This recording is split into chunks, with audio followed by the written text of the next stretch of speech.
오늘 저희가 살펴볼 본문은 데살로니가전서 5장 12절부터 15절입니다. 데살로니가전서 5장 12절부터 15절입니다.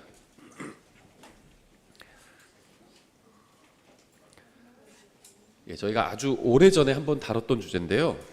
한번 다시 다뤄야 될 때가 온 것 같아서 이 말씀을 저희가 한번 살펴보려고 합니다. 데살로니가전서 5장 12절부터 15절인데요. 교회에 관해서 말씀하고 있습니다. 제가 한번 받들어 읽겠습니다. 데살로니가전서 5장 12절부터 15절. 형제들아, 우리가 너희에게 간청하노니 너희 가운데서 수고하고 주 안에서 너희를 감독하며 너희에게 훈계하는 자들을 알고 그들의 일로 인해 사랑 안에서 그들을 매우 귀중히 여기라. 또 너희끼리 화목하게 지내라. 형제들아, 이제 우리가 너희에게 권면하노니 제멋대로 행하는 자들에게 경고하고 마음이 약한 자들을 위로하며 연약한 자들을 붙들어주고 모든 사람에게 인내하라. 조심하여 아무도 누구에게든지 악으로 악을 갚지 말고 도리어 너희 가운데서도 선하며 모든 사람에게도 선한 것을 항상 따르라. 기도하겠습니다. 하나님 아버지, 예수님을 통해 저희를 구원해 주시고 또 진리의 말씀을 주셔서 감사합니다. 또한 구원받은 사람들이 함께 모여서 또 교회로 이렇게 함께 모일 수 있게 해주셔서 감사합니다. 주님께서 저희에게 주신 것들, 또 구원과 이 말씀과 교회를 저희가 귀하게 여길 수 있게 도와주시기 원합니다. 예수님의 이름으로 기도드렸습니다. 아멘. 교회가 많이 있죠. 많이 줄어들긴 했는데요. 이제 우리나라에서 소위 말하는 이 기독교, 특히 개신교가 정점을 찍었다가 이제 좀 내려온 지가 꽤 됐죠. 벌써 한 12여 년이 지났습니다. 2000년대 초반에 혹은 1990년대 말에 교회 우리나라 인구 비중으로 보면 정점을 찍었다가 내려오고 있어요. 또 교회도 많이 줄어들고 있는 추세죠. 근데 그래도 우리나라의 교회가 적지 않은 것 같아요. 많이 있습니다. 우리 주위에도 많이 있고요. 또 용인에도 많이 있습니다. 큰 교회, 중간 교회, 작은 교회 아주 종류별로 굉장히 많이 있어요. 그런데 이제 교회를 찾아 헤매는 사람들이 있습니다. 그런데도 불구하고 교회가 많은데 교회를 찾아 헤매는 사람들도 있고요. 제가 이제 상담을 한다고 전화번호를 공개해 놨잖아요. 전화가 많이 오는 건 아니에요. 가끔씩 와서 이제 가끔씩 이제 상담을 요청하는 분들이 있습니다. 그럼 이제 상담을 해줍니다. 특히 이제 주로 구원 상담을 하는데요. 이제 가끔 이제 교회를 추천해 달라고 이렇게 또 요구하시는 분들이 있어요. 그러면서 이제 갈 교회가 없다 이렇게 얘기하시는 분들도 있습니다. 제가 이제 어떤 교회를 추천해 드리면 지역에 있는 교회들을 제가 다 아는 건 아니죠. 그냥 그 교회의 존재나 아니면 그 교회가 대충 어떤 것을 믿는지 이 정도만 파악하고 이제 추천을 해드리는 경우도 있는데요. 그러면 이미 거기 가봤습니다 이렇게 얘기하시는 분도 있어요. 그럴 때 참 난감하기도 합니다. 제가 그 교회 사정을 자세히 모르니까 좋다 나쁘다 이렇게 함부로 판단하기가 좀 어렵죠. 갈 교회가 없다는 거예요. 그런데 이제 바른 성경을 믿는 교회들도 지금 많진 않지만 그래도 있죠. 각 지역마다 있습니다. 킹제임스 성경 믿는 교회들도 있고요. 또 복음을 전하기도 하고 바른 교리를 전하고 그런 교회들도 있습니다. 그러니까 우리 주위에서 바른 성경을 믿는 교회들이 있어요. 바른 교리를 믿는 교회들이 있습니다. 그런데 다니고 싶은 교회는 없다 이렇게 얘기하시는 분들이 적지 않게 있습니다. 그러니까 바른 성경과 바른 교리를 믿고 있는데 그럼 바른 교회죠 기본적으로. 그런데 왜 다니고 싶은 교회가 없을까요? 그러니까 바른 성경과 바른 교리를 믿지만 바르게 살지는 않기 때문이에요. 그러니까 배우고 알고 믿는 대로 행하지 않기 때문입니다. 그러니까 단순히 바른 교리를 아는 것으로는 충분하지 않습니다. 물론 바른 성경을 믿고요. 또 바른 교리를 믿고 있고 이건 대단히 중요하고 잘하고 있는 겁니다. 근데 이것으로는 충분하지 않다는 거예요. 자기가 믿고 있고 알고 있는 그 교리 또 그 말씀대로 살아야 합니다. 이것이 대단히 중요한데요. 오늘 우리가 다루는 주제는 이해하기는 쉬워요. 그런데 소화하기는 어려울 수도 있습니다. 다시 말하면 고기에 해당하는 그런 말씀이에요. 킹제임스 성경 진영에서는 어떤 복잡하고 이해하기 어려운 그런 교리가 거기에 해당한다 이렇게 생각하시는 분들이 있는데요. 그렇지 않습니다. 소화시키기 어려운 것이 고기에 해당하는 그런 말씀이다 이렇게 보시면 됩니다. 그래서 우리가 고기 먹을 때 뭐 탄산음료를 같이 마시잖아요. 탄산음료가 소화를 도와주죠. 어렸을 때는 이해를 못했는데요. 저희 부모님 제가 어렸을 때 항상 식사하시고 소화제를 자주 드셨거든요. 소화제를. 그게 이해가 안 됐어요. 왜 소화제를 드시지 그렇게? 지금은 약간씩 이해가 됩니다. 저도 좀 어떤 단단한 음식을 먹으면 항상 이제 소화제는 아직 먹지는 않는데요. 탄산음료를 마시거든요. 소화를 위해서 그렇게 하는 거죠. 오늘 말씀이 이제 그런 부분에 해당된다고 보실 수가 있어요. 왜냐하면 우리의 실행을 요구하는 것들이 이제 많이 나오거든요. 오늘 본문에 이제 좋은 교회의 모습이 나오는데요. 이 좋은 교회의 원리와 좋은 가정의 원리는 거의 일치합니다. 교회와 가정의 원리는 거의 일치해요. 그래서 우리 교회에도 적용해보고 오늘 말씀을 또 우리 각자 가정에도 적용해봤으면 좋겠습니다. 먼저 12절부터 13절 다시 보면요 이렇게 되어 있죠. 형제들아 우리가 너희에게 간청하노니 너희 가운데서 수고하고 주 안에서 너희를 감독하며 너희에게 훈계하는 자들을 알고 그들의 일로 인해 사랑 안에서 그들을 매우 귀중히 여기라 이렇게 말씀하고 있죠. 좋은 교회의 첫 번째 특징은요 교회를 인도하는 사람을 말씀의 사역자를 귀중하게 여기라는 겁니다. 예전에 제가 다니던 교회에서는요 목사님이 좀 부끄러우셨는지 이런 말씀이 나오면 이렇게 강조하지 못하고 그냥 빨리 얘기하고 지나가셨어요. 근데 충분히 이해는 됩니다. 목사에 대해서 한마디로 목사를 존중해 주라는 그런 말씀이거든요. 그런데 이게 뭐 저 자신만을 위해서가 아니라 교회를 위해서 성경에 나와 있는 말이기 때문에 제가 그대로 성경에서 강조하는 만큼 똑같이 강조를 하려고 합니다. 우리 교회만 해당되는 말씀이 아니죠. 저는 여러분과 함께 신앙생활을 해서 굉장히 하나님께 감사를 드리는데요. 또 우리가 살다 보면 멀리 이사 가거나 직장 때문에 학업 때문에 다른 지역으로 가게 될 수도 있죠. 다른 나라로 가게 될 수도 있고요. 그때도 여러분들이 다니시는 교회에서 그대로 적용하셔야 될 그런 말씀입니다. 단순히 우리 교회나 제가 목사니까 저만을 위해서 드리는 말씀이 아니라 여러분이 앞으로 평생 다니게 될 교회, 그 교회가 어느 교회든 상관없이 그 교회를 위해서 또 궁극적으로는 여러분 자신을 위해서 드리는 말씀이에요. 여러분이 다니는 교회가 좋은 교회가 되면 여러분에게도 유익하죠. 가장. 그래서 여러분을 위해서 드리는 말씀이라고 이렇게 이해를 하시면 좋을 것 같아요. 교회의 머리는 예수님이죠. 지역교회의 머리도 예수님입니다. 교회의 머리는 항상 언제나 예수님이에요. 하지만 예수님께서는 그리스도의 몸의 지체들 중에서 사람들을 선택하셔서 몇 사람을 지역교회 인도자로 삼으셨습니다. 구약 성경에서도 보면 하나님께서 일하시는 방법이 항상 특정한 무엇인가를 선택하십니다. 특정한 언어를 선택하셨죠. 히브리어를 선택하셨습니다. 어떤 사람들은 왜 히브리어만 특별하다는 거냐 이렇게 반문할 수도 있어요. 그런데 하나님께서 그냥 히브리어를 선택하신 겁니다. 여러 가지 이유가 있겠지만 그냥 선택하신 거예요. 하나님께서 몇 가지 이유로 인해서 선택하신 겁니다. 또 이스라엘 백성을 선택하셨죠. 많은 민족들이 있는데 왜 이스라엘 백성을 선택하셨죠? 하나님께서 몇 가지 이유를 말씀하셨죠. 크고 위대한 민족이 아니라 오히려 작은 민족이기 때문에 하나님께서 선택하셨다 이렇게 말씀을 하고 있죠. 또 아브라함을 선택하셨고요. 다윗을 선택하셨습니다. 하나님께서 선택하시는 기준과 사람들이 선택하시는 기준이 성경을 보면 다르죠. 사람들이 선택한 인물은 사울이었습니다. 키도 크고 잘생기고 보기에 좋았어요. 다윗은 그렇지 않았죠. 외모적으로는 사울에 비해서 많이 딸렸습니다. 다윗은. 하지만 하나님께서는 마음을 보시고 다윗을 선택하셨죠. 그래서 하나님께서 선택하신 사람은 다윗이었어요. 사람들이 선택한 인물은 사울이었고요. 어쨌든 간에 이렇게 하나님께서 항상 특정한 사람, 특정한 도시, 예루살렘, 특정한 민족, 특정한 언어를 선택해서 일하십니다. 신약 성경도 마찬가지죠. 하나님께서 특정한 사람들을 선택하십니다.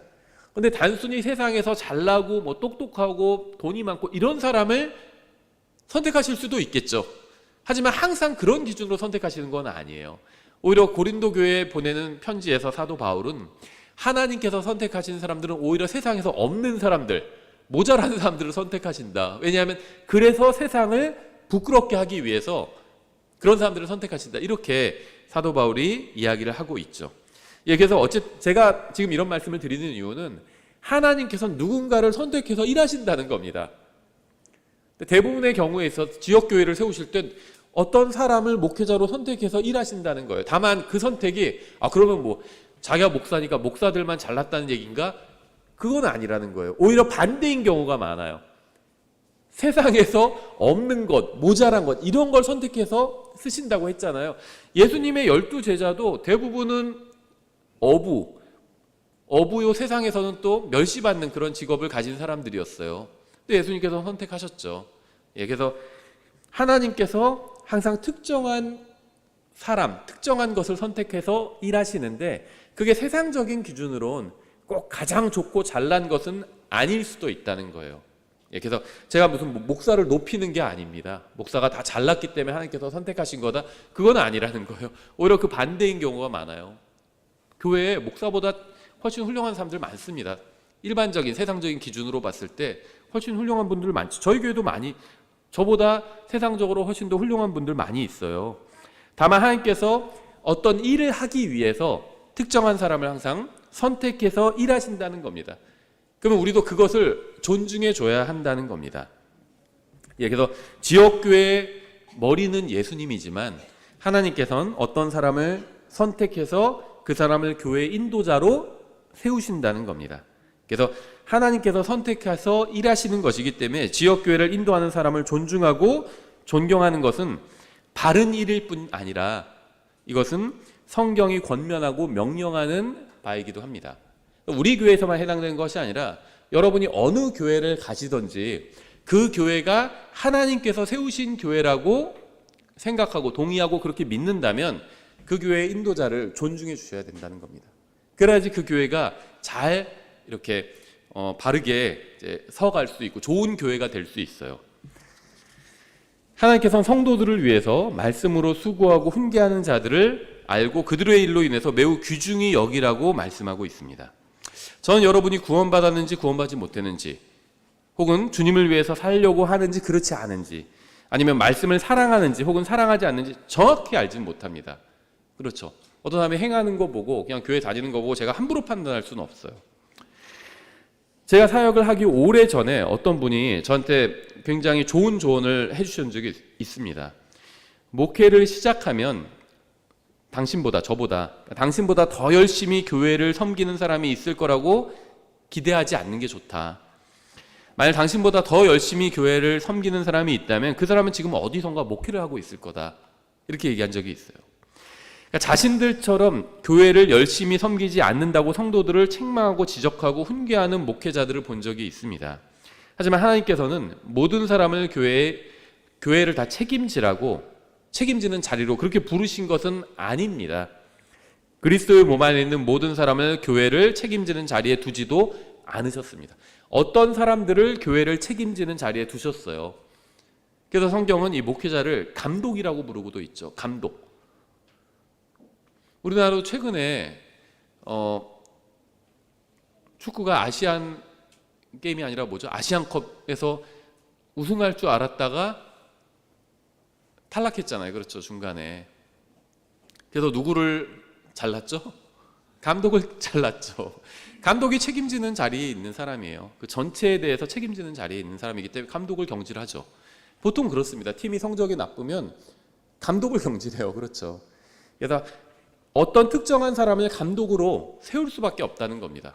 그 사람이 뭐가 잘났나? 그렇게 따지지 않죠. 축구팀에 감독이 필요해요. 누군가 감독의 역할을 해야 된다는 겁니다. 감독보다 더 잘난 선수들도 많이 있어요. 더 훌륭한 사람이 될 선수들 많이 있죠. 하지만 팀을 위해서 감독을 선택하는 거죠. 교회도 마찬가지예요. 목사가 제일 잘난 사람이다 그런 얘기를 하는 게 아닙니다. 하나님께서 자기가 하시고자 하는 그 일을 위해서 누군가를 감독으로 선택하신다는 겁니다. 그럼 그 사람을 존중하는 거예요. 그게 하나님을 존중하는 겁니다. 그래서 여긴 잘못된 교회다. 그러면은 그 목회자를 존중할 필요가 없죠. 그런데 그러면 그 교회를 다닐 필요도 없어요. 떠나면 되는 겁니다. 바꿀 수 있으면 바꾸면 좋은데 대부분 어떤 개인이 작은 교회든 큰 교회든 교회를 바꾸긴 대단히 어렵습니다. 떠나면 되는 거예요. 그래서 바른 교회로 가면 되는 겁니다.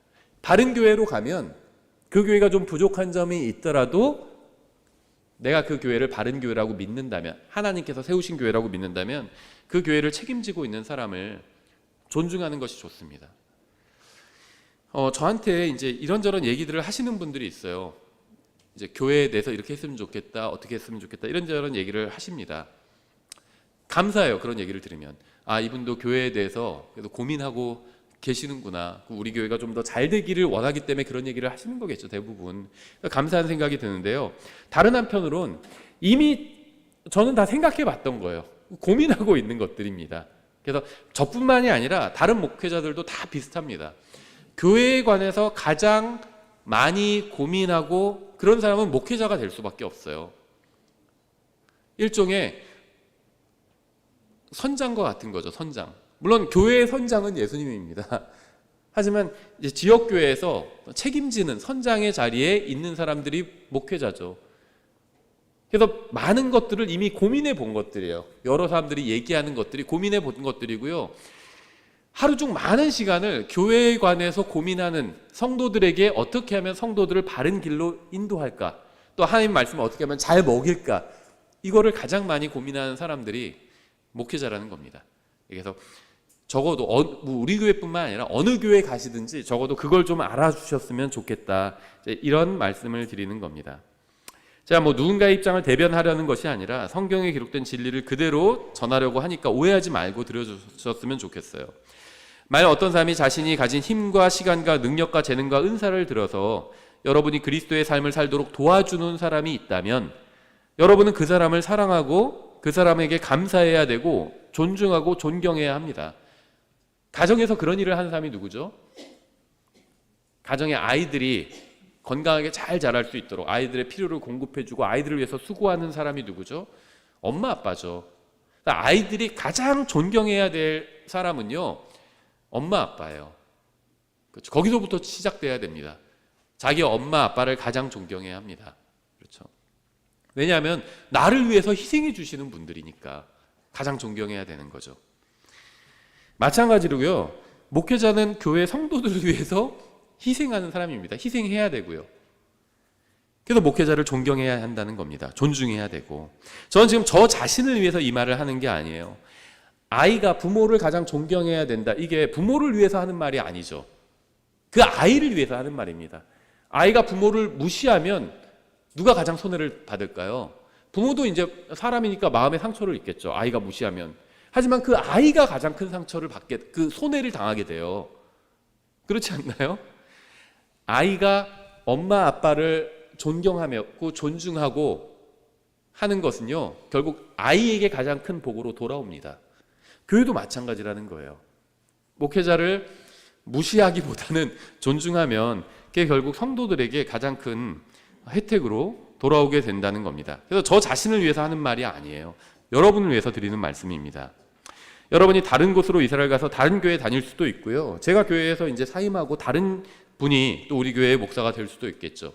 예를 들면 만약 여러분이 성경을 배우고 싶고 진리를 알고 싶고 영적으로 성장하고 싶다면 그러한 일을 감당하고 있는 사람으로 인해서 주님께 감사하고 그 사람을 존중해 주어야 한다는 겁니다. 가정에서 부모님을 아이가 존중해야 되는 것처럼 누군가 여러분에게 성경을 가르치고 하나님 앞에 설 수 있도록 도와주고 여러분을 또 하나님을 바르게 섬길 수 있도록 여러분에게 진리의 말씀을 선포한다면 그것은 거저 이루어지는 일은 아니라는 겁니다. 누군가 많은 시간을 들여서 성경을 연구하고 찾아보고 준비했기 때문에 그게 가능한 일이라는 겁니다. 따라서 그러한 일을 하는 사람으로 인해서 감사하고 그 사람을 존중해 주어야 한다는 거예요. 누군가의 설교를 통해서 하나님의 말씀을 들었다면 당연히 그 말씀을 주신 하나님께 먼저 감사해야 되죠. 하지만 그 말씀을 전해준 사람에게도 감사해야 하는 겁니다. 그것이 바로 바람직한 교회를 이루는 바람직한 성도의 태도겠죠. 제가 이런 말을 하는 것은 저 자신을 위해서가 아니라 하나님의 말씀인 성경에 기록된 진리이기 때문이에요. 하나님께서 저에게 자신의 말씀을 증언하라고 가르치게 하신 것으로 인해서 주님께 정말 저는 감사를 드립니다. 주님의 말씀을 주님의 사람들에게 선포하는 것은 이건 엄청난 특권이라고 생각합니다. 제가 선포한 말씀을 통해서 도움을 받고 또 주님 앞에 바로 서게 되었다는 간증을 들으면 정말 말할 수 없는 기쁨과 감사 또 확신이 듭니다. 그러니까 진리의 말씀을 선포할 수 있도록 인도해 주신 하나님께 감사를 드리고 또 이 사역을 돕고 있는 여러분에게도 감사를 드립니다.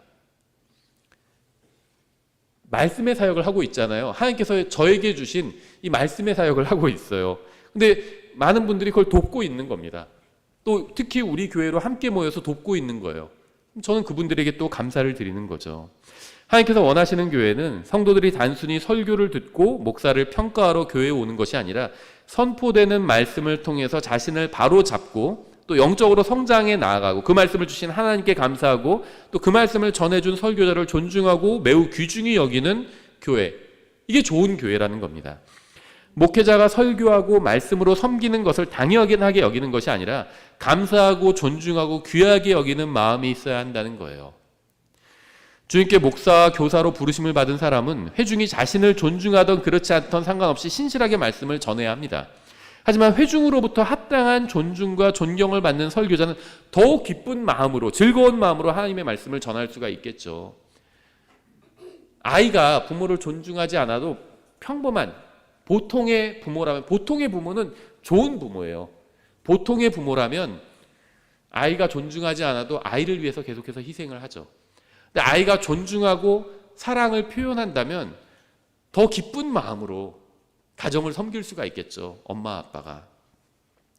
그래서 첫 번째, 좋은 교회가 되기 위해서는 인도자를 존중해야 된다는 겁니다. 가정에서는 부모님을 존중해야 합니다. 두 번째, 좋은 교회의 특징이 13절 뒷부분에 나오는데요. 또 너희끼리 화목하게 지내라, 이렇게 말씀하고 있습니다. 제가 부모가 되기 전에는요, 이 말씀을 머리로는 이해했지만 마음으로는 이해하지 못했었어요. 부모가 되고 나니까 이게 얼마나 중요한 말씀인지 알겠더라고요. 부모는 뭐 다른 거 없습니다. 자식들이 화목하게 지내면 그것처럼 부모의 마음을 기쁘게 하는 게 없을 거예요. 이 세상에서 뭐 대단히 성공해도 자식들이 서로 물고 뜯고 싸우면은 부모는 뭔가 잘못했구나 이렇게 생각할 수밖에 없는 거죠. 싸우고 다투는 교회에 가고 싶은 사람은 없을 겁니다. 서로 화목하게 지내는 것은 좋은 교회의 특징이면서 동시에 또 우리가 교회를 선택할 때 고려해야 될 중요한 특징 중에 하나죠. 바른 교회를 찾는 분이 있다면 먼저 진리를 바르게 가르치는 교회를 찾아야 합니다. 그리고 진리를 바르게 가르치는 그 교회 성도들이 서로 존중하고 또 화목하게 지내는지 이것도 살펴봐야 되겠죠. 빌립보서 2장 3절 이렇게 되어 있어요. 아무 일도 다툼이나 허영심으로 하지 말고 겸손한 생각으로 각각 자기보다 남을 더 낮게 여기며, 또 갈라디아서 5장 26절 우리가 헛된 영광을 구하여 서로 노엽게 하거나 서로 시기하지 말지니라, 이렇게 말씀하고 있어요. 이게 굉장히 어려운 말씀들이에요. 성도들이 서로 잘못을 찾아내고 지적하고 비판하는 게 아니라 서로 돕고 섬기는 교회가 좋은 교회입니다. 여러분, 형제 자매들 간에 사랑과 섬김과 조화가 있는 교회를 찾아서 그 교회에 동참해서 여러분도 그렇게 해야 합니다. 왜냐하면 그런 교회가 하나님을 사랑하는 교회이기 때문이에요. 모든 교회가 다 하나님을 사랑하는 교회가 아닙니다. 독립침례교회, 바른 성경을 믿고 바른 교리를 믿는 모든 교회가 다 하나님을 사랑하는 교회는 아니에요. 에베소 교회는 바른 교회였죠. 하지만 하나님을 사랑하는 교회가 아니었습니다. 첫사랑을 잃어버린 교회였잖아요. 독립침례교회 저는 대부분의 교회가 하나님을 사랑하지 않는 교회라고 생각합니다. 미안한 말이지만 또 우리도 거기에 포함될 수 있다고 봐요.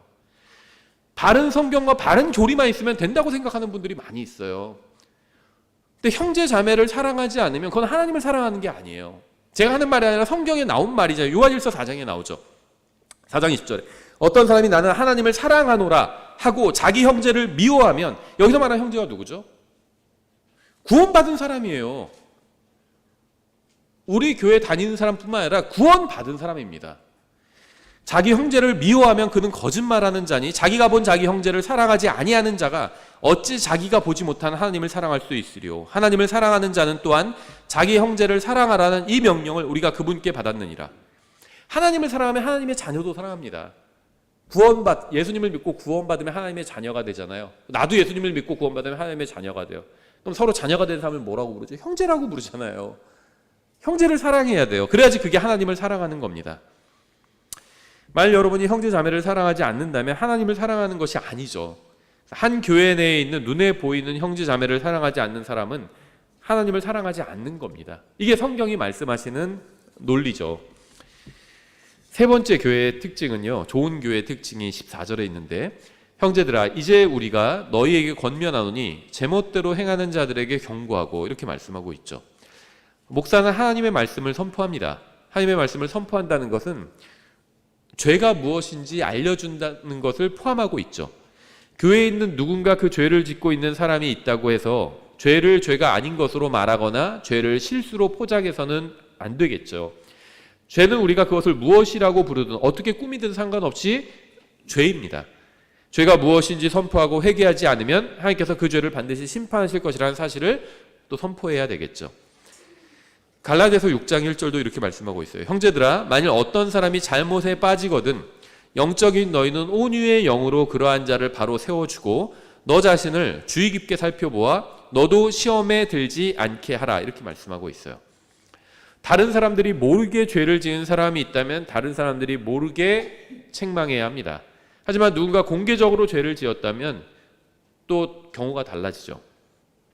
디모데전서 5장 20절 이렇게 되어 있습니다. 죄 짓는 자들을 모든 사람들 앞에서 꾸짖어 다른 사람들도 두려워하게 하라. 이거는 뭐 표적 설교를 해라 이런 얘기가 아니라요, 공개적으로 죄를 지은 경우엔 공개적으로 책망하라는 겁니다. 그런데 공개적으로 죄를 짓지 않은 경우엔 또 비공개적으로 책망해야 되겠죠. 권면해야 되겠죠. 아무도 모르는데 그걸 공개적으로 다 드러낼 필요는 없다는 겁니다. 하지만 공개적으로 죄를 지어서 사람들이 알아요. 그 사람이 그런 죄를 지었다는 걸, 아니면 우리 교회에 그런 죄가 있다는 걸 알아요. 그럼 그건 공개적으로 책망해야 된다는 겁니다. 그래야지 지역교회의 순수성이 유지될 수 있다는 거예요. 특히 성경에서 아주 강하게 경고하는 몇 가지 죄들이 있어요. 음행과 간음과 거짓 교리죠. 이러한 짓을 하는 사람에게 경고하고 있는데 성경이 회개하지 않으면 교회에서 쫓아내야 된다, 이렇게 말씀하고 있습니다. 고린도전서 5장 1절과 2절인데요. 너희 가운데 음행이 있다는 말이 공공연히 알려졌는데 그런 음행은 이방인들 가운데서도 거론되지 않는 것으로 곧 어떤 사람이 자기 아버지의 아내를 취하였다는 것이라. 그런데도 너희가 우쭐대며 오히려 슬퍼하지도 아니하고 이런 일 행한 자를 너희 가운데서 쫓아내지 아니하였느니라. 지역교회에서 행할 수 있는 최고의 어떤 징계는 쫓아내는 겁니다. 쫓아낸다는 게 뭐 멱살 잡아서 끌어낸다는 게 아니라 이러한 성경에서 하지 말라는 죄를 지셨는데 그것이 또 다 알려졌는데 이것에 대해서 회개하지 않으시면 저희랑 같이 신앙생활을 할 수가 없습니다, 이렇게 얘기하는 거죠. 이게 쫓아내는 거예요. 저는 여태까지 단 한 번 있었습니다. 음행이나 뭐 간음 때문은 아니고 거짓 교리 때문이었어요. 그래서 조용히 불러서 말씀을 드려요. 3시간 동안 얘기했어요. 3시간 동안 성경 펴서 다 하나하나 얘기를 해줬고 그분은 하나도 반박하지 못했어요. 그런데도 끝까지 거부하더라고요. 그래서 그러시면 저희와 함께 신앙생활을 할 수 없습니다, 그렇게 말씀을 드렸어요. 저보다 나이가 많았기 때문에 제가 말씀드렸다고 이렇게 표현하는 건데요. 그리고 마지막까지 제가 같이 기도를 했습니다. 그리고 여기에 대해서 마음이 바뀌시면 그럼 돌아오실 수 있다. 근데 지금 그 마음으로는 같이 하실 수가 없다, 이렇게 얘기를 드렸습니다. 왜냐하면 이제 제가 자세히 얘기하지는 않겠지만 그분이 갖고 있던 교리는 이단 교리였어요. 한국에서도 이단이라고 알려진 사람들이 주장하는 그런 교리였어요. 그래서 그건 버리셔야 된다, 이렇게 얘기를 드렸던 건데 결국은 이제 떠났습니다. 돌아오지 않으셨어요. 그래서 거짓 교리가 있는 경우에도 교회에서 징계를 해야 되죠. 근데 징계하는 건 쫓아내는 거예요. 그 이상은 없습니다. 그 사람 뭐 어떻게 뭐 고소를 한다든지 어떻게 하든지 이런 거는 아니죠. 그래서 이러한 자들을 쫓아내지 않으면 머지않아 교회는 이러한 죄로 가득하게 된다는 겁니다. 고린도전서 5장 6절이죠. 너희가 자랑하는 것이 선하지 아니하도다. 적은 누룩이 온 덩어리를 뜨게 함을 너희가 알지 못하느냐. 또 고린도전서 15장 33절 돕지 말라. 악한 사귐은 선한 습성을 부패시키느니라, 이렇게 말씀하고 있죠. 모든 죄는 예수님의 피로 씻을 수 있고 용서받을 수 있습니다. 하지만 하나님께서는 지역교회 내에서 결코 용납하지 않으시는 죄들이 있어요. 구원을 취소하시겠다는 게 아닙니다. 구원은 유지가 돼요. 그런데 교회에서는 그러한 죄를 짓고도 또 알려졌는데도 회개하지 않으면 쫓아내라는 겁니다. 그런 죄를 지은 사람이 회개하면 교회에서 받아줄 수 있지만 회개하지 않으면 반드시 교회에서 쫓아내야 한다는 거예요. 알려진 경우에 그렇다는 겁니다. 알려지지 않고 누가 마음속으로 어떤 죄를 짓는데 그걸 뭐 쫓아내거나 이럴 수는 없는 거죠. 그래서 이런 교회가 바른 교회고요. 동시에 좋은 교회의 또 특징이기도 합니다. 가정에서도 마찬가지죠. 자녀가 잘못하고 있으면 그걸 책망해야 되겠죠. 계속해서 14절에 좋은 교회의 특징이 또 나오고 있는데요. 마음이 약한 자들을 위로하며 이렇게 말씀하고 있어요. 약한 자들을 위로하지 않는 교회는 좋은 교회가 아니에요. 그래서 막 특공대 같은 그러한 교회를 원하시는 분들도 있습니다. 근데 교회는 기본적으로 성격이 가정과 같습니다. 아픈 사람이 있다고 해서 그 사람을 내버려 두고 막 가는 게 아니라, 군대는 그럴 수 있겠죠. 아프면 일단 그 사람은 낙오시키고 또 전진해 가야 될 수 있어요. 군대는 그렇죠. 근데 교회는 그렇지는 않다는 겁니다. 여행을 가려고 계획했다가 가족 중에 한 명이 아프면 여행 취소하는 거예요. 그렇죠.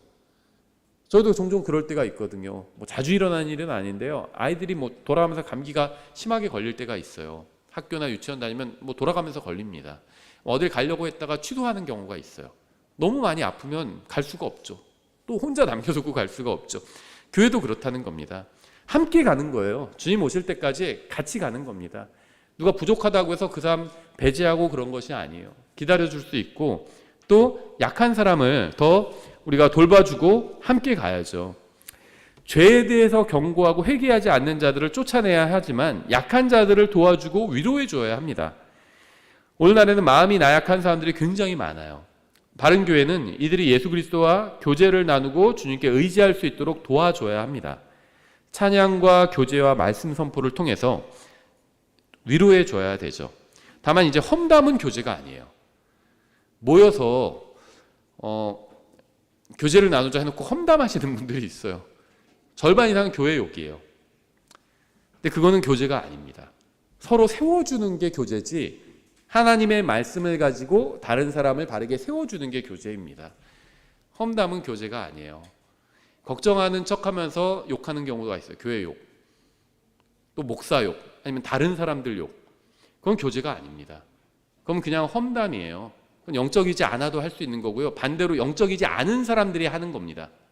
목회자들 중에서도 그런 분들이 있어요. 나중에 사고를 치시더라고요. 모이면 험담해요. 거기 없는 목사 욕해요, 주로. 그건 하나님을 기쁘시게 해드릴 수가 없는 일이죠. 14절에 좋은 교회의 5번째 특징이 있는데, 연약한 자들을 붙들어주고 이렇게 되어 있습니다. 서로 사랑하는 방법은 서로 짐을 지는 거예요. 갈라디아서 6장 2절이죠. 너희는 서로 남의 짐들을 지라. 그리하여 그리스도의 법을 성취하라. 연약한 사람을 간과해서는 안 됩니다. 욥기 12장 5절. 자기 발로 인해 미끄러질 자가 편안히 거하는 자의 생각 속에서 멸시받는 등불같이 되었도다. 그러니까 성경은 믿음이 약한 자를 함부로 판단하지 말고 받아들이라고 말씀하고 있어요. 받아들이라고. 연약한 사람들이 있습니다. 마음이 약한 사람들이 있고 믿음이 약한 사람들이 있어요. 로마서 14장 1절부터 3절 이렇게 되어 있습니다. 믿음이 약한 자를 너희가 받아들이되 의심에 찬 논쟁은 하지 말라. 어떤 사람은 자기가 모든 것을 먹을 수 있다고 믿고 다른 사람은 약하여 채소를 먹느니라. 먹는 자는 먹지 아니하는 자를 업신 여기지 말고 먹지 아니하는 자는 먹는 자를 판단하지 말라. 하나님께서 그를 받으셨느니라. 우리는 믿음이 약한 사람이 걸려 넘어질 것이 혹시 없는지, 혹시 나는 그러한 일을 하고 있지 않은지 스스로 판단해야 합니다. 이게 쉽진 않죠. 로마서 14장 13절. 그런즉 우리가 다시는 서로 판단하지 말고 도리어 이것 즉 아무도 자기 형제의 길에 걸림돌이나 넘어질 기회를 두지 않을 것을 판단할지니라. 다른 사람 함부로 판단하지 말라는 겁니다. 다른 그리스도인 함부로 판단하지 마세요. 또 다른 목회자, 다른 교회도 함부로 판단하지 마십시오. 누군가 잘못하고 있는 것 같으면 또 내가 그 사람과 같이 신앙생활하고 있지 않으면 그냥 관심을 끊으면 됩니다. 그리고 내가 바른 것을 행하면 돼요. 한 교회 내에서 이제 그런 일이 일어난다. 그 사람을 위해서 기도해 주면 됩니다. 비판하거나 험담하는 것은요, 대부분 도움이 안 돼요. 도움이 안 됩니다. 누가 뭔가 부족하다, 참 잘못하고 있는 것 같다. 그럼 그 사람을 위해서 기도를 해주면 돼요. 또 그 교회를 위해서 기도해 주면 됩니다. 많은 교회들이요, 저희 교회, 우리 교회 포함해서 많은 교회들이 기도가 필요합니다. 또 많은 목회자들이 기도가 필요해요. 그래서 연약한 사람을 서로 받아주고 또 서로 붙들어줘야 된다는 겁니다. 또 서로 짐을 져줘야 되는데 대부분의 경우에는 서로를 위해서 기도해 주는 겁니다. 어떤 것들은요, 뭐 구체적으로 알지 않아도 돼요. 그 사람을 위해서. 왜냐하면요, 이게 뭐 저는 굉장히 많이 동감하는 말이 있는데 성경에는 없는 말인데 아주 성경적 진리를 압축한 말이라고 생각하는데요. 왜냐하면 인간의 사악한 본성을 보여주는 말이기 때문인데요. 기쁨은 나누면 시기를 받고 슬픔은 나누면 약점이 된다, 이런 말이 있거든요. 뭔가 우리가 알던 거랑 좀 다른 것 같은데 저는 이게 인간의 본성을 아주 잘 보여주는 말이라고 생각해요. 아이들한테도 그런 얘기를 하거든요. 어떤 걸 다른 애들한테 너무 자랑하지 말라고 얘기합니다. 예를 들면 나 돈 얼마 있다, 이런 자랑을 친구들한테 하지 말라고 그래요. 왜냐면 너보다 더 많이 가진 애도 있고 적게 가진 애가 있을 수도 있는데 많이 가진 애는 너를 무시한다. 속으로 무시할 수 있다. 거지구나, 별로 돈 없구나, 그거 갖고 자랑하는 거 보니까 이렇게 생각할 수 있고, 적게 가진 애는 그걸 부러워하면서 그걸 뺏고 싶어 할 수 있다. 그래서 말하지 않는 것이 좋다. 목회자들도 그런 분들이 있어요. 꼭 교회 몇 명 모이는지 되게 궁금해요. 그 교회 몇 명 모여요? 그럼 전 적당히 모여요, 이렇게 얘기합니다. 그게 뭐가 중요한가요? 그렇게. 그렇죠. 왜냐하면 은근히 그거 갖고 무시하거든요. 나보다 많이, 우리 교회보다 많이 모이면요, 시기해요, 목회자들도. 순전히 그냥 인본주의적으로 해가지고 사람들만 많이 끌어모았구만, 이렇게 판단합니다. 그리고 우리보다 조금 모이면요, 무시해요. 영빨이 떨어지는구만, 속으로 이렇게 생각하고, 나를 하나님께서 더 많이 있으시네, 이렇게 생각하고. 똑같아요, 목사도. 똑같은 죄인이에요. 저는 물어보지 않아요. 거기 몇 명이나 모여요? 안 물어봅니다, 잘. 그 얘기도 안 해요. 적당히 모이겠죠. 우리도 적당히 모이는 거고요. 그래서 함부로 그렇게 판단할 필요가 없습니다. 다른 사람을 함부로 판단할 필요가 없어요. 좋은 교회의 특징이 14절에 나오는데 모든 사람에게 인내하라, 이렇게 말씀하고 있습니다. 이거 정말 필요합니다. 모든 사람에게 인내해야 합니다. 아이를 키우다 보니까 가장 필요한 게 인내인 것 같아요. 답답할 때가 굉장히 많아요. 벌써 10번이나 말했는데 그대로 하지 않아요. 그럼 어떻게 해야 되죠? 11번째 말하면 되죠. 저는 이렇게 생각해요. 아이를 키우는 게 뭐 여러 가지가 있겠지만 똑같은 말을 100번, 1000번 하는 것이다, 이렇게 생각하거든요. 언제까지? 성인이 될 때까지. 성인이 되고 나서는 이제 어떻게 할 수가 없죠. 자기가 알아서 가야 되는 겁니다. 또 궁극적으로 이제 엄마 아빠로부터 독립해서 혼자 살 때까지 계속 내가 가르치는 거죠. 100번, 1000번을 얘기해야 돼요. 근데 그게 뭐 놀랄 일도 아니에요. 하나님도 우리에게 똑같은 거 100번, 1000번 얘기하실 때가 있어요. 그렇죠. 뭐 모든 설교를 한마디로 요약하면 하나님의 말씀대로 살라는 거잖아요. 그런 설교를 들어야 되거든요. 여러분도 들어야 되고 저도 들어야 돼요. 왜냐하면 하나님의 말씀대로 살지 않으니까. 근데 부모가 아이들에게 하는 것도 똑같죠. 바르게 살라는 거죠. 뭐 이빨을 닦아라, 아침에 뭐 일어나서 이불을 개라, 그게 다 바르게 살라는 거죠. 그 얘기를 계속 반복하는 겁니다. 인내가 필요해요. 하나님의 말씀을 가르치고 지역교회를 인도하는 사람에게 가장 필요한 것은 인내입니다. 죄를 지었지만 회개한 사람에게도 인내해야 되죠. 마음이 약한 사람에게도 인내해야 합니다. 연약한 사람에게도 인내해야 합니다. 모든 형제 자매가 서로에게 인내하는 교회가 좋은 교회예요. 서로 참아줘야 돼요. 아이들도 보면요, 서로 별거 아닌 것 같고 싸워요. 서로 참아주지 못하는 겁니다. 얘가 이렇게 해 하면서 막 그걸 못 참아요. 근데 어른은 그걸 참아주잖아요. 아이가 좀 성가시게 해도 참아주잖아요. 그게 어른이잖아요. 근데 아이들은 그게 안 되거든요. 서로 인내해야 합니다. 나의 영적 성장에도 인내가 필요하지만 또 다른 사람의 영적 성장에도 인내가 필요합니다. 그래서 제가 저희 교회에서 출간한 책 제목을 제가 지은 게 있는데 그리스도인은 공사 중이란 이름을 붙였죠. 그런데 그런 말이 뭐 저의 독창적인 생각이 아니라 원래 있는 말이에요. 그래서 제가 가지고 있는 티셔츠 중에도 나는 공사 중입니다, 이렇게 써있는, 영어로 써있는 티셔츠가 있어요. 기독교 티셔츠예요. 제가 나중에 언제 한번 어디 놀러 갈 때 입고 올게요. 예. 제가 그걸 보고 생각한 건 아니고 제가 책을 먼저 출간하고 나중에 그런 티셔츠를 아마존에서 보고 샀어요. 모든 그리스도인은 공사 중이에요. 언제까지? 죽을 때까지. 근데 누가 현장 감독이냐면 예수님이 현장 감독입니다. 그래서 너무 욕하지 마세요. 왜냐하면 여러분도 공사 중이고 나도 공사 중이고 여러분도 다 공사 중이에요. 공사 중이면 어떤 특징이 있죠? 소음이 발생하죠. 먼지가 날리죠. 불편을 주죠. 다른 사람들한테. 그래서 공사장 입구에 그런 게 써 있잖아요. 통행에 불평을 드려 죄송합니다. 저는 다 목에 그런 거 하나씩 걸고 다녀야 된다고 생각하거든요. 그리스도인들은 서로 불편을 주는 거예요. 저 사람이 나한테 상처를 주고 내 마음을 불편하게 할 때가 있잖아요. 왜 그럴까요? 그 사람 공사 중이기 때문이에요. 하나님께서 그 안에서 지금 일하시는 겁니다. 나도 그럴 때가 있어요. 나도 다른 사람에게 불편을 주고 소음을 일으키고 있고요. 먼지를 일으키고 있는 겁니다.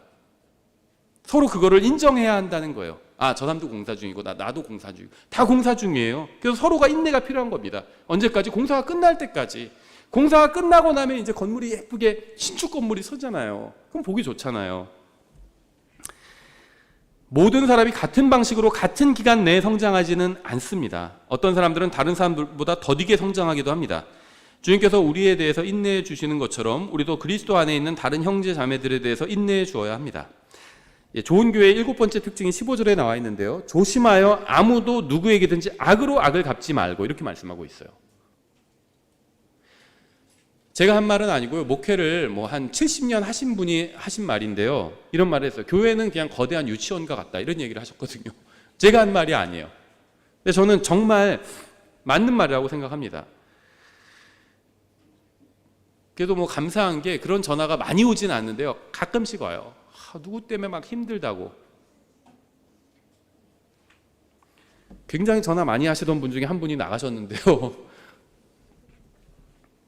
정말 전화 많이 하던 분이 있었어요. 저한테. 막 다른 사람 얘기하면서 막 그 사람 때문에 힘들다. 그 사람 왜 그런지 모르겠다. 그 사람 자녀가 왜 그런지 모르겠다. 그 다음에 본인 이웃에 대해서도, 우리 옆집에 어떤 사람이 있는데 너무 시끄러워서 그 사람 왜 그런지 모르겠다. 거기 왜 이렇게 시끄러운지 모르겠다. 그걸 저한테 다 얘기를 받아주고 얘기도 해주고 다 했습니다. 그런데요, 성경은 조심하여 아무도 누구에게든지 악을 악으로 갚지 말라고 말씀하고 있어요. 제가 왜 그런 말씀을 드렸냐면, 어떤 경우에 제가 그런 항의를 받은 적도 있거든요. 그 사람이 자기한테 이런 짓을 했기 때문에 자기도 가만히 있을 수 없다는 겁니다. 그랬던 분도 나가셨어요. 그런데 성경은요, 조심하여 아무도 누구에든지 악으로 악을 갚지 말고라고 말씀하고 있어요. 지역교회는요, 복수를 하는 곳이 아닙니다. 다른 형제, 자매에 대해서 복수하려는 마음을 버려야 합니다. 저는 그 영화를 안 봐서 모르겠는데 예전 영화 중에 복수는 나의 것, 그런 영화가 있었죠. 복수 3부작 그래가지고 우리나라에서. 근데 그 복수는 나의 것, 그게 성경에서 따온 말이죠. 하나님께서 하신 말씀이에요. 그 말씀은 뭐냐면, 그래서 그 영화는, 전 영화를 안 봤어요. 근데 내용은 잘 모르는데 아마 복수하는 영화로 알고 있어요. 주인공이 막 복수를 해나가는 영화로 알고 있는데, 제목을 복수는 나의 것, 그렇게 했는데, 그 말은 성경에서 가져온 말인데, 그 말은 사실은 복수하지 말라는 말씀이에요. 원수 갚지 말라는 겁니다. 하나님께서 갚아주실 테니까 너희가 갚지 말라는 거예요. 너희끼리 서로 복수하지 말라는 겁니다. 하나님께서 해주실 테니까. 근데 그걸 반대로 그렇게 영화 제목을 만들어 버렸어요. 하나님께서 복수하시는 분이죠. 하나님께서 다 심판하실 겁니다. 어떠한 억울한 일을 하나라도 하나님께서 다 심판하실 거예요. 그래서 우리가 하나님을 믿는다면 복수하려는 마음을 접어야 합니다. 쓴뿌리도 버려야 합니다. 구원받았다 할지라도 아직 육신을 입고 있는 한 죄인이에요. 신부는 의인이지만 또 하나님의 아들이 되었지만 상태는 아직 죄인, 구원받은 죄인입니다. 구원받은 죄인. 죄인들끼리 있으면 서로 상처를 주고 오해와 다툼이 생기고요. 복수하려고 합니다. 로마서 15장 말씀이 이렇게 되어 있죠. 아무에게도 악을 악으로 갚지 말고, 12장 17절부터 21절이에요. 아무에게도 악을 악으로 갚지 말고 모든 사람의 눈앞에서 정직한 일들을 예비하라. 가능하면 너희가 할 수 있는 대로 모든 사람과 화평하게 지내라. 가능하면이라고 했죠. 극진히 사랑하는 자들아, 너희 스스로 원수를 갚지 말고 도리어 진노하심에 맡기라. 기록된 바 원수 갚는 일은 내 것이니 내가 갚으리라. 하나님께서 하신 말씀이에요. 주가 말하노라 하였느니라. 그러므로 내 원수가 줄이거든 그를 먹이고 그가 목마르거든 그에게 마실 것을 잘해 주라는 거죠. 그리함으로 내가 그의 머리 위에 불타는 숯을 쌓으리라. 악에게 지지 말고 도리어 선으로 악을 이기라. 악으로 악을 갚는 것은 하나님의 뜻이 아닙니다. 베드로전서 3장 9절이죠. 악을 악으로, 욕설을 욕설로 갚지 말고 오히려 그와 반대로 축복하라. 이런 일을 위해 너희가 부르심을 받은 줄 아나니 이것은 너희가 복을 상속받게 하려 함이라. 악을 악으로 갚지 말라는 겁니다. 그렇죠. 부당한 일을 당했을 때 어떻게 처신해야 하는지에 관해서 성경은 아주 명확하게 말씀하고 있어요. 고린도전서 6장 7절이죠. 그러므로 이제 너희 가운데 전적으로 허물이 있나니 이는 너희가 서로를 고소하기 때문이라. 어찌하여 너희가 차라리 부당한 일을 당하지 아니하느냐? 어찌하여 차라리 빼앗기지 아니하느냐? 이게 하나님의 뜻이라는 겁니다. 악을 악으로 갚지 말라는 거예요. 누가 나한테 잘못했다고 해서 똑같이 갚아주지 말라는 겁니다. 하나님께 맡기세요. 저희도 목회자가 여러분 중에 혹시 이 설교를 듣는 분 중에 목회자가 되고 싶은 분이 있다면 제 말을 잘 들으셔야 하는데요. 욕먹는 게 싫으면 절대 목회자가 돼서는 안 됩니다. 저도 욕먹고 있어요. 어떤 일로 인해서. 그런데 하나님께 다 맡겨야 됩니다. 다 하나하나 반박하려고 할 필요가 없어요. 제가 어떤 중요한 사역에 대해서 누가 잘못된 얘기를 하면 그건 반박을 하지만 저 개인에 대해서 하는 얘기는 반박하지 않습니다. 한도 끝도 없어요. 반박을 하자면. 하나님께 맡기는 겁니다. 그냥 하나님께 맡기세요. 악을 똑같이 악으로 갚을 필요가 없습니다. 예, 좋은 교회 8번째 마지막 이제 특징이 15절에 나오는데요. 도리어 너희 가운데서도 선하며 모든 사람에게 선한 것을 항상 따르라. 모든 사람에게 선한 것을 항상 따라야 합니다. 한마디로 잘해주라는 거예요. 예수님은 선한 분이죠. 마태복음 19장 17절에도 나오죠. 그분께서 그에게 이르시되 내가 어찌하여 나를 선하다 하느냐? 한 분 곧 하나님 외에 선한 이가 없느니라. 이렇게 말씀하고 있죠. 근데 그 선한 분이 바로 자기다 이렇게 예수님께서 말씀하셨어요. 요한복음 10장 14절이죠. 나는 선한 목자라. 하나님 외엔 선한 분이 없다 이렇게 말씀하셔놓고 예수님께서 자기가 선하다고 말씀하셨어요. 자기가 하나님이라고 드러내신 거예요. 나는 선한 목자라. 내 양들을 알고 내 양들도 나를 아노라. 우리는 예수님을 선한 예수님을 따라야 합니다. 베드로전서 2장 21절이죠. 참으로 너희가 심지어 그 일을 위해 부르심을 받았나니 그리스도께서도 우리를 위해 고난을 당하심으로 우리에게 본을 남기사 너희가 자신의 발자취를 따라오게 하셨느니라. 주님을 따라가야 됩니다. 주님은 악한 사람에게, 악한 자들에게도 비를 내려주시는 분이잖아요. 하나님은 너무나도 선한 분이에요. 그래서 우리가 구원받은 겁니다. 하나님이 악을 그대로 악으로 갚으셨다면 우리는 다 진작에 죽어서 지옥에 갔을 거예요. 근데 악을 선하게 갚아주신 분입니다. 우리가 구원받기 전에 죄를 지으면서 살았잖아요. 근데 얼마만큼 죄를 지었죠? 지옥에 가기에 충분할 만큼 죄를 지었었죠. 근데 하나님께서는 악을 즉각적으로 악으로 갚지 않으셨어요. 선하게 내주셨습니다. 그래서 우리가 구원받은 거죠. 하나님께서는 우리도 그렇게 하기를 원하시는 겁니다. 우리에게 악하게 대하는 사람을 우리가 선하게 대해주기를 원하시는 거예요. 이게 하나님의 뜻이고요. 이렇게 지금 제가 8가지를 지금 네 구절에서 살펴봤는데요. 이렇게 하는 교회가 있다면 그건 좋은 교회고요. 이렇게 하는 가정이 있다면 좋은 가정이죠. 좋은 교회는요. 지역교회 인도자들을 귀중히 여기고 서로 화목하게 지내고 제멋대로 행하는 자들에게 경고하고, 그러니까 죄도 책망해야 되고, 또 마음이 약한 자들을 위로하고 연약한 자들을 붙들어주고, 또 모든 사람에게 인내하고 악을 악으로 갚지 않고 모든 사람을 선하게 대하는 교회, 이게 좋은 교회입니다. 이런 좋은 교회의 특징에 우리 교회는 얼마나 근접하는지 저는 모르겠어요. 전 여러분이 먼저 각자 자신을 이러한 좋은 교회의 특징과 비교해 보았으면 좋겠습니다. 그런 후에 우리 교회도 하나님의 말씀에 또 비춰봤으면 좋겠어요. 만일 자신에게 부족한 점이 있다면 주님의 말씀과 능력을 통해서 변화되어야 합니다. 좋은 교회는요, 좋은 사람으로 이루어져요. 좋은 사람으로 이루어집니다. 제가 항상 말씀드리는 것처럼 다른 사람 눈에 보이진 않는데 하나님께서 나에게 무엇인가 보여주셨다면 내가 그 부분을 메우게 하기 위해서 하나님께서 보여주신 겁니다. 어떤 분들 이 교회는 왜 사랑이 이렇게 부족해? 이런 분이 있어요. 그러면 다른 사람은 우리 교회 사랑 안 부족한데 이런 사람이 있습니다. 하나님께서 다른 사람에게는 안 보여주셨는데 나에게 왜 보여주셨을까요? 사랑이 부족하다고. 비판하게 하기 위해서 보여주셨을까요? 아니면 내가 우리 교회에 부족한 그 사랑을 메우게 하기 위해서 보여주셨을까요? 비판하게 하기 위해서 보여주신 게 아니에요. 비판의 은사 같은 건 없습니다. 비판의 열매 이런 것도 없어요. 사랑하고 내가 섬기게 하기 위해서 보여주신 겁니다. 만일 우리 교회에게 부족한 점이 있다고 생각한다면 여러분이 각자가 그 부족한 점을 채워야 합니다. 우리 가정에 부족한 점이 있으면 내가 그걸 채우면 되는 거죠. 저는 우리 교회가 좋은 교회가 되었으면 좋겠어요. 그렇게 되기 위해서 먼저 제 자신이 좋은 그리스도인이 되어야 되고요. 또 여러분 각자가 좋은 그리스도인이 되어야 됩니다. 여러분이 다른 사람을 변화시킬 수는 없잖아요. 그렇죠. 우리 아이도 내 말대로 안 하는데 다른 사람을 하물며 어떻게 변화시킬 수 있겠어요? 하지만 우리 각자가 변화시킬 수 있는 한 사람이 있죠. 그게 누구죠? 자기 자신이죠. 다른 사람은 뭐 변화시킬 수가 없어요. 근데 나 자신은 내가 변화시킬 수가 있죠. 그나마 유일하게. 그래서요, 좋은 가정을 이루려면 어떻게 해야 되죠? 좋은 가정엔 좋은 아빠, 좋은 엄마, 좋은 아이들이 있으면 좋은 가정이 되죠. 근데 내가 남자라면, 아빠라면 내 아내를 변화시킬 수가 없어요. 말 들어요? 반대로 여러분이 또 아내라면 남편을 변화시킬 수 있나요? 말 듣나요? 안 들어요. 뭐 변화시키면 불가능합니다. 아이들은 어떨까요? 아이들도 힘들어요. 근데 이 셋 중에 하나는 변화시킬 수 있잖아요. 내가 아빠면 좋은 아빠가 될 수는 있잖아요. 내가 엄마면 좋은 엄마가 될 수는 있잖아요. 거기서부터 시작하면 된다는 겁니다. 교회도 마찬가지예요. 좋은 목사, 또 좋은 성도, 또 좋은 집사 있으면 좋은 교회겠죠. 근데 내가 목사도 아니고 집사도 아니에요. 그럼 내가 좋은 성도가 될 수는 있잖아요. 거기서부터 시작해야 된다는 거예요. 저의 입장에서 어떨까요? 좋은 목사가 되면 되는 겁니다. 전 거기서부터 시작해야 돼요. 집사님은 좋은 집사가 되는 거에서부터 시작하면 되는 거예요.